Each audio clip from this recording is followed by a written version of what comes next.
ಒಂದು 2-3 ಆಗುವಷ್ಟು ಚಪಾತಿ ಹಿಟ್ಟು ಉಳಿದಿರುತ್ತೆ. ಅದ್ರ ಜೊತೆಗೆ ಏನಪ್ಪ ಮಾಡಲಿ ಅನ್ನಿಸ್ತಾ ಇರುತ್ತೆ ಅಂತ ಹೊತ್ತಲ್ಲಿ ಆ ಉಳಿದಿರೋ ಚಪಾತಿ ಹಿಟ್ಟಿಂದ ಈ ಥರ ಒಂದ್ಸಲ ಆನಿಯನ್ ಪರೋಟ ಮಾಡ್ಕೊತೀನಿ. ಸೂಪರ್ ಆಗಿರುತ್ತೆ.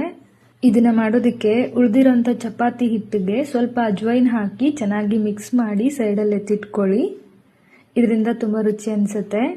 ಇದಾದ ನಂತರ 3 ಮೀಡಿಯಂ ಸೈಜ್ ಈರುಳ್ಳಿನ ಸಣ್ಣದಾಗಿ ಉದ್ದಕ್ಕೆ ಕಟ್ ಮಾಡಿ ಅದನ್ನ ಈ ತರ ಕೈಯಲ್ಲೇ ಸ್ವಲ್ಪ ಬಿಡಿ ಬಿಡಿಯಾಗಿ ಮಾಡಿಕೊಂಡು ಧನಿಯಾ ಪುಡಿ, ಅಚ್ಕಾರದ ಪುಡಿ, ಒಂದು ಸ್ವಲ್ಪ ಗರಂ ಮಸಾಲ, ಚಾಟ್ ಮಸಾಲ ಅಥವಾ ಡ್ರೈ ಮ್ಯಾಂಗೋ ಪೌಡರ್ ಎರಡರಲ್ಲಿ ಒಂದು, ರುಚಿಗೆ ತಕ್ಕಷ್ಟು ಉಪ್ಪು, 2 ಚಮಚ ಬಾಂಬೆ ರವಾನ ಸೇರಿಸ್ತಾ ಇದ್ದೀನಿ. ಉಪ್ಪಿಟ್ಟು ಮಾಡ್ತೀವಲ್ಲ ಅದು. ಇದರಿಂದ ಒಳ್ಳೆ ಬೈಂಡಿಂಗ್ ಬರುತ್ತೆ, ಗರ್ಗರಿಯಾಗಿರುತ್ತೆ. ಈರುಳ್ಳಿಲಿರೋ ಎಕ್ಸ್ಟ್ರಾ ನೀರನ್ನ ಕೂಡ ಅಬ್ಸರ್ವ್ ಮಾಡ್ಕೊಳ್ಳುತ್ತೆ. ಜೊತೆಗೆ ಕೊತ್ತಂಬರಿ ಸೊಪ್ಪು, ಕರಿಬೇವನ್ನ ಹಾಕಿ ಚೆನ್ನಾಗಿ ಈ ತರ ಕೈಯಲ್ಲಿ ಮಿಕ್ಸ್ ಮಾಡ್ಕೋಬೇಕು. ಅದನ್ನ ತುಂಬಾ ಹೊತ್ತು ಬಿಡಬಾರ್ದು.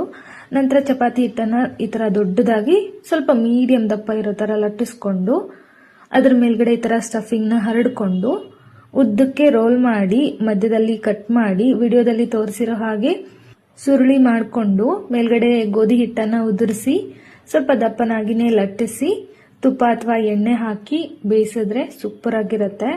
ಎಣ್ಣೆ ಹಾಕಿನೇ ಬೇಯಿಸಿದ್ದೆ. ತುಪ್ಪ ಹಚ್ಕೊಂಡು ತಿನ್ನಕ್ಕೆ ತುಂಬಾ ಚೆನ್ನಾಗಿ ಅನ್ಸುತ್ತೆ. ಟೊಮ್ಯಾಟೊ ಕೆಚಪ್ ಅಥವಾ ಟೊಮ್ಯಾಟೊ ಚಟ್ನಿ ಜೊತೆಗೂ ತಿನ್ಬೋದು.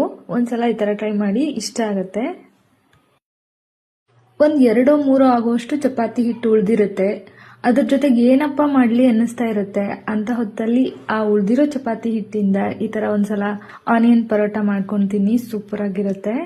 ಇದನ್ನ ಮಾಡೋದಕ್ಕೆ ಉಳಿದಿರೋಂಥ ಚಪಾತಿ ಹಿಟ್ಟಿಗೆ ಸ್ವಲ್ಪ ಅಜ್ವೈನ್ ಹಾಕಿ ಚೆನ್ನಾಗಿ ಮಿಕ್ಸ್ ಮಾಡಿ ಸೈಡಲ್ಲಿ ಎತ್ತಿಟ್ಕೊಳ್ಳಿ. ಇದರಿಂದ ತುಂಬ ರುಚಿ ಅನಿಸುತ್ತೆ. ಇದಾದ ನಂತರ 3 ಮೀಡಿಯಂ ಸೈಜ್ ಈರುಳ್ಳಿನ ಸಣ್ಣದಾಗಿ ಉದ್ದಕ್ಕೆ ಕಟ್ ಮಾಡಿ ಅದನ್ನ ಈ ತರ ಕೈಯಲ್ಲೇ ಸ್ವಲ್ಪ ಬಿಡಿ ಬಿಡಿಯಾಗಿ ಮಾಡಿಕೊಂಡು ಧನಿಯಾ ಪುಡಿ, ಅಚ್ಕಾರದ ಪುಡಿ, ಒಂದು ಸ್ವಲ್ಪ ಗರಂ ಮಸಾಲ, ಚಾಟ್ ಮಸಾಲ ಅಥವಾ ಡ್ರೈ ಮ್ಯಾಂಗೋ ಪೌಡರ್ ಎರಡರಲ್ಲಿ ಒಂದು, ರುಚಿಗೆ ತಕ್ಕಷ್ಟು ಉಪ್ಪು, 2 ಚಮಚ ಬಾಂಬೆ ರವಾನ ಸೇರಿಸ್ತಾ ಇದ್ದೀನಿ. ಉಪ್ಪಿಟ್ಟು ಮಾಡ್ತೀವಲ್ಲ ಅದು. ಇದರಿಂದ ಒಳ್ಳೆ ಬೈಂಡಿಂಗ್ ಬರುತ್ತೆ, ಗರ್ಗರಿಯಾಗಿರುತ್ತೆ. ಈರುಳ್ಳಿಲಿರೋ ಎಕ್ಸ್ಟ್ರಾ ನೀರನ್ನ ಕೂಡ ಅಬ್ಸರ್ವ್ ಮಾಡ್ಕೊಳ್ಳುತ್ತೆ. ಜೊತೆಗೆ ಕೊತ್ತಂಬರಿ ಸೊಪ್ಪು, ಕರಿಬೇವನ್ನ ಹಾಕಿ ಚೆನ್ನಾಗಿ ಈ ತರ ಕೈಯಲ್ಲಿ ಮಿಕ್ಸ್ ಮಾಡ್ಕೋಬೇಕು. ಅದನ್ನ ತುಂಬಾ ಹೊತ್ತು ಬಿಡಬಾರ್ದು.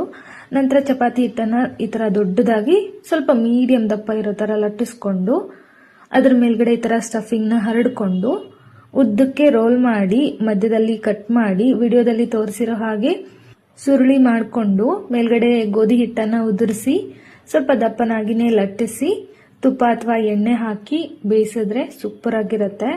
ಎಣ್ಣೆ ಹಾಕಿನೇ ಬೇಯಿಸಿದ್ದೆ. ತುಪ್ಪ ಹಚ್ಕೊಂಡು ತಿನ್ನಕ್ಕೆ ತುಂಬಾ ಚೆನ್ನಾಗಿ ಅನ್ಸುತ್ತೆ. ಟೊಮ್ಯಾಟೊ ಕೆಚಪ್ ಅಥವಾ ಟೊಮ್ಯಾಟೊ ಚಟ್ನಿ ಜೊತೆಗೂ ತಿನ್ಬೋದು. ಒಂದ್ಸಲ ಈ ತರ ಟ್ರೈ ಮಾಡಿ, ಇಷ್ಟ ಆಗುತ್ತೆ.